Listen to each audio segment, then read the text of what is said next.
Terima kasih Anda masih bersama kami di Kompas Petang. Saya Cynthia Rompas. Saudara militer Iran merilis rekaman video yang memperlihatkan peluncuran rudal sebagai tanggapan atas penerobosan wilayah udara Iran oleh Amerika Serikat. Salah satu yang diserang adalah pangkalan militer AS di Arab Saudi.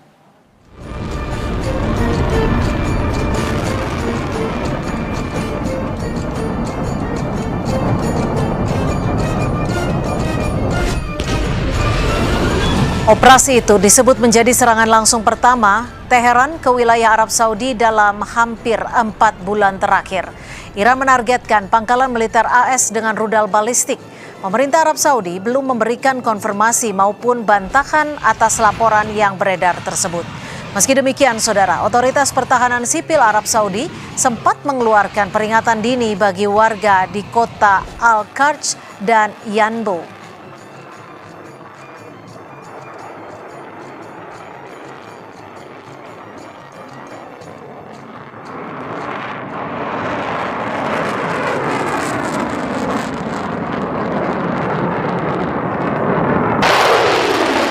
Korps Garda Revolusi Iran juga merilis video yang memperlihatkan peluncuran rudal dan pesawat nirawak drone. IRGC mengklaim senjata-senjata tersebut ditembakkan ke arah pangkalan Amerika di Yordania sebagai tanggapan atas serangan AS terhadap infrastruktur Iran. IRGC menyebut angkatan udaranya melancarkan serangan terkoordinasi menggunakan rudal dan drone terhadap pangkalan militer Amerika di Azraq, Yordania sebagai bagian dari respon berkelanjutan atas serangan Amerika terhadap infrastruktur sipil Iran. Mereka menyatakan operasi yang dilakukan saat fajar itu merupakan gelombang ke-20 dari operasi Nasr 2 dan menyasar hanggar pesawat tempur serta area parkir pesawat berukuran besar di pangkalan tersebut.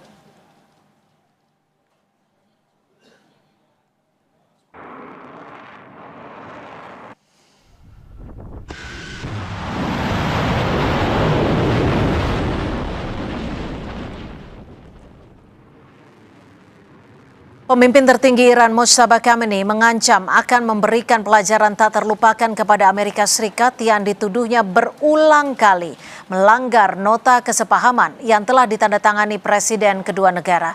Menurutnya pelanggaran tersebut menunjukkan bahwa tanda tangan Presiden AS Donald Trump saat ini sudah tidak bernilai dan tidak memiliki kredibilitas. Khamenei menyatakan pelanggaran yang disebut dilakukan Amerika Serikat kembali memperlihatkan bahwa komitmen Washington terhadap kesepakatan tersebut tidak dapat dipercaya. Khamenei memperingatkan apabila Washington terus meningkatkan konflik, Amerika Serikat akan menghadapi pelajaran tak terlupakan dari rakyat Iran. همزمان با این حماسه نقض عهدهای مکرر شیطان بزرگ نسبت به تفاهمنامه امضا شده بین رئیس جمهوران ایران و آمریکا بار دیگر این حقیقت را به همگان ثابت کرد که امضای رئیس جمهور آمریکا چقدر بی‌ارزش و نامعتبر است و زورگویی، تمامیت خواهی و وحشیگری اجزاء لاینفک مرام و مسلک آمریکایی می باشد. Kantor berita Iran melaporkan serangan Amerika Serikat yang dilancarkan Jumat malam merusak sebuah jembatan dan 2 terowongan sehingga mengganggu salah satu jalan raya utama menuju Bandar Abbas, kota yang terletak di dekat bagian tersempit Selat Hormuz. Amerika Serikat dan Iran saling melancarkan serangan yang menyasar infrastruktur dan target militer. Seiring memanasnya konflik, mereka memperebutkan kendali atas selat tersebut. Iran juga melaporkan adanya serangan terhadap Pulau Qasem yang strategis dan terletak dalam wilayah Selat Hormuz.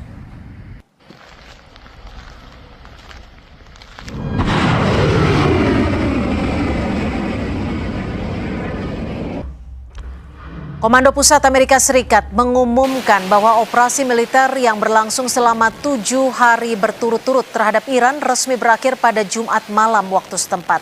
Selama sepekan terakhir, militer AS melancarkan serangan yang menyasar fasilitas strategis militer Iran, meliputi lokasi pengawasan, infrastruktur, logistik militer, gudang senjata bawah tanah, hingga kemampuan maritim Iran. Militer AS menyebut tetap menjalankan arahan Presiden Donald Trump dan terus memberlakukan blokade terhadap pelabuhan-pelabuhan Iran.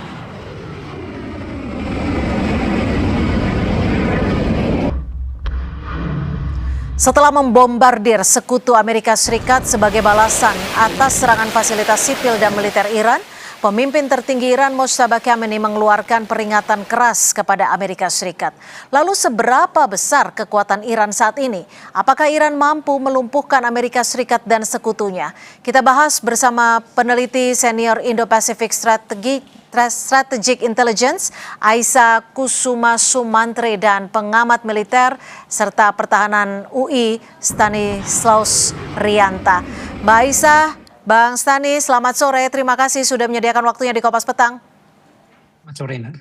Selamat sore, Mbak Cynthia. Ya, Mbak Aisyah, kalau kita lihat eskalasi yang terjadi 7 hari terakhir ini, serangan pertama ke Arab Saudi diluncurkan Iran. Apa sebenarnya pesan dari serangan ini menurut Anda, Mbak Aisyah? Jelas di sini pesannya adalah Iran tidak akan tinggal diam kalau Amerika Serikat melakukan eskalasi. Karena kalau kita lihat di sini, sebenarnya niat dari MOU-nya masih tetap ada. Apa itu niatnya? Yaitu menghentikan sebenarnya segala bentuk kekerasan dan berusaha untuk mencapai konsesi. Tetapi permasalahannya dari MOU yang ditandatangani di tanggal 19 Juni kemarin, secara operasional ini sudah hilang, ya, sudah disfungsional sebenarnya MOU-nya, karena kedua belah pihak ini sudah melupakan sebenarnya klausal pertama untuk bisa menghentikan segala bentuk kekerasan di Timur Tengah. Yang sekarang kita lihat adalah ini kan ada pelanggaran yang dianggap oleh Iran dilakukan oleh Amerika Serikat di kawasan Selat Hormuz sehingga Iran melakukan retaliasi, ya. Dan kita lihat di sini sebenarnya Amerika Serikat saat ini tidak juga melepaskan sebenarnya Selat Hormuz untuk bisa dikuasai oleh Iran. Di sisi lain Iran pun sama, tidak akan mau melepaskan Selat Hormuz karena Selat Hormuz ini dianggap sebagai sebuah nuklir ekonomi yang dimiliki oleh Iran, ya. Ini jauh lebih efektif dibandingkan dengan senjata nuklir manapun karena dia bisa menutup Selat Hormuz apabila terjadi pelanggaran atau kemudian eskalasi perang yang terjadi oleh Amerika Serikat gitu. Di sini kita lihat gamenya kembali menjadi sebuah chicken game theory, dalam artian kedua belah pihak ini tidak mau sebenarnya, ya, menjadi pihak yang kalah. Jadi mereka ini takut sebenarnya untuk bisa menuruti MOU. Karena apa? Karena kalau mereka menuruti MOU dengan cara misalnya melakukan deeskalasi sementara pihak yang satunya itu terus menyerang, maka mereka akan ada dalam posisi yang merugikan. Oleh karena itu, meskipun yang paling menguntungkan itu adalah sama-sama stand down, di sini kita lihat bahwa keduanya itu sama-sama melakukan, ya, eskalasi atau menaikkan tensi dari peperangan ini. Dan ini yang sebenarnya kita khawatirkan, ya, bahwa MOU-nya sebenarnya ke depannya ini menjadi gagal. Oke, Bang Stani, ketika MOU dianggap sudah tidak berarti lagi dan kemudian masing-masing negara Iran dan juga Amerika Serikat seakan-akan menciptakan eskalasinya sendiri. Lalu apa yang Anda baca dari peringatan yang dikeluarkan Mojtaba kali ini? Apakah peringatan yang disebutkan oleh Mojtaba ini bisa dikatakan peringatan yang cukup serius dan perlu dikhawatirkan Amerika Serikat? Ya, perjanjian itu memang rapuh. Jadi sekarang perjanjian itu tidak ditaati, semuanya sudah melanggar, sehingga dampaknya seperti ini. Nah, kekhawatiran saya adalah ketika nanti Iran benar-benar marah dan dia melancarkan serangan dan terjadi serangan yang cukup vital. Misal kapal induk AS yang berada di sekitar Selat Hormuz itu nanti diserang oleh rudal, ini akan memicu serangan balasan yang cukup besar. Misalnya nanti AS melakukan serangan darat atau penerjemahan lintas udara, ini yang berbahaya. Yang kedua sebenarnya ini ada ancaman serius lagi adalah di Eropa ini akan memasuki musim dingin, sementara pasukan gasnya itu sebagian besar dari Qatar yang menggunakan kapal di Selat Hormuz. Nah, ketika perang ini terus nanti terjadi, maka nanti akan krisis energi di Eropa. Ini cukup berbahaya juga. Jadi intinya adalah Amerika menggunakan taktik militer yang canggih, sementara Iran menggunakan perang asimetris yang menggunakan ekonomi sebagai senjata utamanya. Jadi ini kalau misalnya dibiarkan, pelanggaran-pelanggaran ini dampaknya bukan hanya terhadap Iran, terhadap Amerika, tapi terhadap dunia.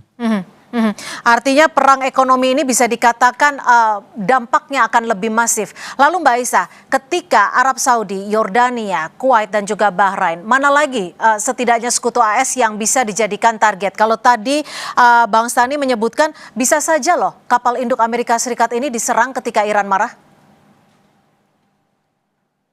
Mbak Aisyah? Masih di mute, mohon maaf. Ya, kita lihat sebenarnya mungkin saja itu terjadi karena kemarin kita baru menyaksikan sebenarnya statement dari Mohsen Rezai yang menyatakan bahwa kalau Amerika Serikat terus melakukan serangan terhadap Iran, maka kemudian Iran ini tidak akan ragu lagi untuk kemudian hanya melakukan retaliatory attack, tapi nanti akan berkembang menjadi full offensive attack. Nah, kita lihat di sini berarti kan statement itu menyatakan bahwa Iran nanti tidak akan kemudian menunggu aksi untuk Amerika Serikat untuk bisa melakukan serangan-serangan ke negara-negara lainnya. Saya rasa sekarang sebenarnya Iran ini sudah berkomitmen untuk bisa mengembalikan sekitar 1,5 kali lipat dari serangan yang diterima oleh Iran yang dilakukan oleh Amerika Serikat ya. Nah, tetapi permasalahannya kan kita lihat di sini posisi negara-negara Arab Teluk ini juga sekarang sudah mulai pecah dan berbeda-beda. Rata-rata sebenarnya negara Arab Teluk ini berusaha untuk melakukan yang namanya strategic hedging. Jadi mereka tetap mendukung Amerika Serikat, tetapi mereka tetap menyediakan sebuah ruang yang memungkinkan Iran untuk memenangkan perang ini gitu. Sehingga tadi ya jalur mereka untuk kemudian melakukan diplomasi dengan Iran ini tidak tertutup secara total. Misalnya saja kemarin kita melihat di dalam pemakaman Ali Khamenei, ya Saudi Arabia ini mengirimkan delegasinya. Meskipun ada beberapa negara seperti UAE yang secara tegas mereka menolak untuk hadir ke sana karena hubungannya sangat dekat dengan Amerika Serikat dan sudah ada normalisasi hubungan dengan Israel gitu ya. Tapi itu memperlihatkan bahwa Saudi Arabia sebagai salah satu negara yang kemudian terbesar di GCC itu memperlihatkan adanya itikat baik untuk tetap melakukan diplomasi gitu. Sehingga sebenarnya terbuka jalur-jalur untuk diplomasi ke depannya untuk negosiasi di antara Amerika Serikat dengan Iran. Nah, yang kita khawatirkan sekarang apabila Amerika Serikat dan Iran ini sama-sama tidak bisa menurunkan egonya, tidak ada komunikasi antar elit melalui hotline misalnya, tidak ada kemudian hubungan yang bisa fungsional di dalam multilateral kerjasama seperti OKI lalu kemudian seperti PBB. Yang ini kita khawatirkan adalah distrustnya atau ketidakpercayaan satu sama lainnya ini menjadi semakin besar. Sehingga ini membuka peluang bagi kedua negara untuk sama-sama saling menyerang tanpa adanya komunikasi yang efektif. Nah, apa yang kemudian bisa terjadi? Ya, dikhawatirkan ini akan menjadi konflik yang kembali ke full scale attack seperti di tanggal 28. Dan kita tidak mengharapkan itu untuk kemudian kembali terjadi. Ya, tapi Bang Stanley, kalau kita melihat saat ini Amerika Serikat mengklaim bahwa akan menghentikan serangan selama 7 hari. Apakah ini bisa dipercaya ataupun penghentian serangan ini artinya bisa menyiapkan serangan yang lebih luas lagi untuk Iran menurut Anda?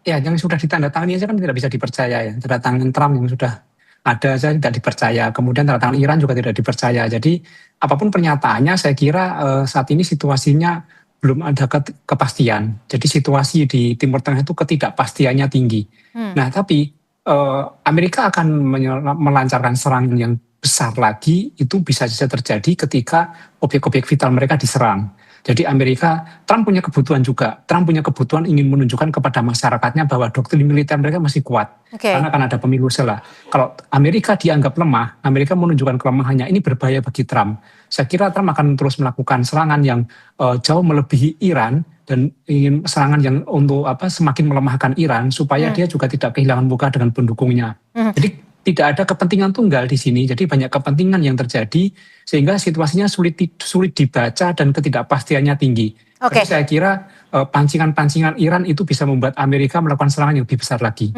Tapi apakah ini artinya amunisi yang tersedia baik dari Amerika Serikat dan Iran ini masih sama-sama kuat, masih memiliki amunisi yang bisa dikatakan membuat eskalasi perang ini lebih besar lagi menurut Anda? Ya pasti Amerika cukup kuat secara teknologi, secara alutsista dia cukup besar kemampuannya. Dan Iran saya kira 40 tahun di blokade, dia di embargo, dia juga mampu menghasilkan alutsista secara mandiri. Kedua negara ini mempunyai alutsista yang cukup kuat dan amunisi yang cukup kuat. Apalagi kita lihat polanya, ketika ada 7 hari serangan, kemudian 7 hari jeda. Jeda ini maksudnya adalah reload ya, reload amunisi, memproduksi amunisi lagi. Jadi nanti serangannya juga akan lebih kuat lagi. Mbak Isa, serangan bisa dikatakan bisa saja meluas, namun targetnya yang juga dikhawatirkan adalah pangkalan-pangkalan militer. Apa yang Anda lihat dari serangan balasan beruntun ini, Mbak Isa? Ya, kalau kita lihat di sini Iran masih berusaha untuk fokus ke fasilitas militer yang dilakukan oleh Amerika Serikat. Meskipun kita lihat sebenarnya prinsip yang sebaliknya itu dilakukan oleh AS yang mengincar sebenarnya fasilitas sipil yang ada di Iran. Kenapa kemudian fasilitas sipil? Jawabannya satu, sebenarnya Amerika berusaha untuk memutus kemampuan Iran untuk bisa bertahan di dalam perang yang sifatnya itu asimetris dan perang atrisi. Karena apa? Fasilitas penunjang seperti misalnya stasiun kereta api, jembatan, lalu kemudian pabrik-pabrik, itu sebenarnya mendukung kekuatan Iran untuk bisa bertahan melawan tekanan Amerika Serikat, khususnya tekanan ekonomi yang diciptakan oleh blokade di atas blokadenya Iran di Selat Hormuz. Nah, satu hal yang kemudian perlu kita pahami di sini, ini menarik karena sebenarnya Amerika Serikat meskipun sudah mengisi ulang kemampuan dan stockpiling misalnya, tetapi sebenarnya kita lihat bahwa Amerika Serikat ini rata-rata kalah perang bukan karena masalah kemampuan militer, tetapi karena adanya permasalahan politik domestik yang menyatakan bahwa kemampuan Amerika Serikat ya untuk bisa melanjutkan perang secara keinginan politik atau political will dan secara ekonomi itu yang terkikis. Jadi rata-rata bukan karena militernya gitu. Nah, sekarang kita mengetahui bahwa AS ini sudah menyiapkan sekitar 1.000 misil. Pertama, 1.000 misil ini belum tentu semuanya akan diarahkan ke Iran.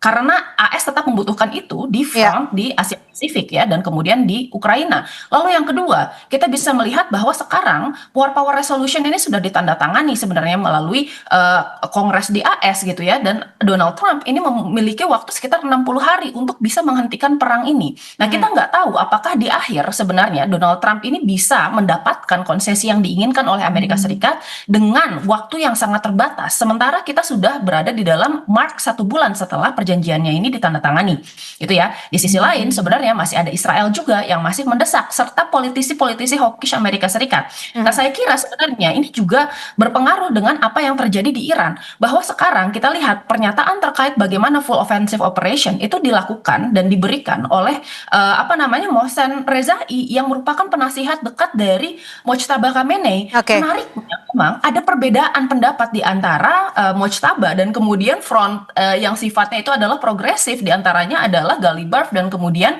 Arakci gitu yang dari kemarin menekankan pentingnya melaksanakan MOU gitu. Jadi saya rasa sebenarnya perpecahan di Iran dan kemudian perpecahan di Amerika Serikat ini akan sangat berpengaruh telak terhadap kelangsungan nasib dari perang Iran, Amerika Serikat dan Israel. Oke, Bang Stani, kalau kita lihat dalam serangan Amerika Serikat ini juga ikut menghancurkan jembatan, lokasi-lokasi sipil. Apakah ini Anda bisa katakan sebagai kejahatan perang?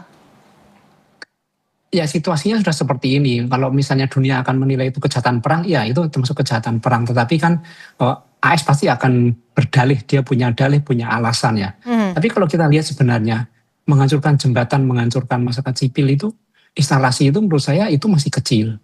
Kalau AS misalnya mau melakukan serangan yang lebih besar, dia bisa. Iran. Artinya ini ancaman Amerika Serikat secara terstruktur?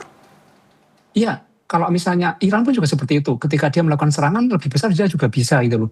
Ini saya kira masih menahan diri sebenarnya.